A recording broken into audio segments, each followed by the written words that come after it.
Friends ನಿಸರ್ಗ dairy farm ಕುಡೇಶ್ ಮಗ ನೋಡಿ ಮಂಡಿ ಬ್ಯಾಂಗ್ಳೂರಿಂದ ತವರೀಕೆರೆ ಮೇಡಮ್ ಜಯಲಕ್ಷ್ಮಿ ಅವ್ರ ಮೇಡಮ್ ಇದನ್ನು ಈ ಹಸುನ ಪರ್ಚೇಸ್ ಮಾಡಿದ್ದೆ. ಕರ ಹಾಕಿದೆ.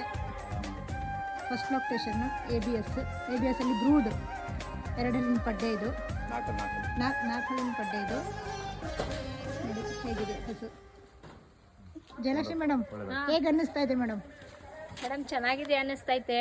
ನಿಸರ್ಗ ಡೈರಿ ಫಾರ್ಮ್ ಅಲ್ಲಿ ತಗೊಂಡೋದ್ರೆ ಇನ್ನೂ ಚೆನ್ನಾಗಿರುತ್ತೆ ಅಂತ ಅಲ್ಲಿಂದನೂ ಇಲ್ಲಿಗೆ ಇದೇ ಬೇಕು ಅಂತ ಇದು ಎರಡನೇ ಹಸು ನೀವು ತಗೊಂಡು ಹೋಗ್ತಾ ಇದ್ದೀರಾ? ನಾನು ತಗೊಂಡು ಹೋಗ್ತಾ ಇರೋದು. ಓಕೆ. ಮತ್ತೆ ಯಾರು ಇದ್ರೆ ನಿಸರ್ಗ ಡೈರಿ ಫಾರ್ಮ್ ಅಲ್ಲಿ ಹಸು ತಗೋಬೇಕು ಅಂತ ಕನ್ವಿನ್ಸ್ ಮಾಡ್ತೀನಿ ನಾನು. Definitely madam. ಹಸು ದೊಡ್ಡ ರಾಸು ಇದು, ಚೆನ್ನಾಗಿ ನೋಡ್ಕೋಬೇಕು. ನಿಮ್ಮ ಕಷ್ಟ ನಿಮ್ಮ ಸುಖ ಎಲ್ಲ ಇದ್ರ ಜೊತೆಗೆ ಹೋಗ್ಲಿ. ಹಸು ಮತ್ತೆ ನೀವು ಆರೋಗ್ಯವಾಗಿ ಇರ್ಲಿ. ನಾನು ಸರ್ಗೆ ಥ್ಯಾಂಕ್ಸ್ ಹೇಳ್ತೀನಿ ಮೇಡಮ್.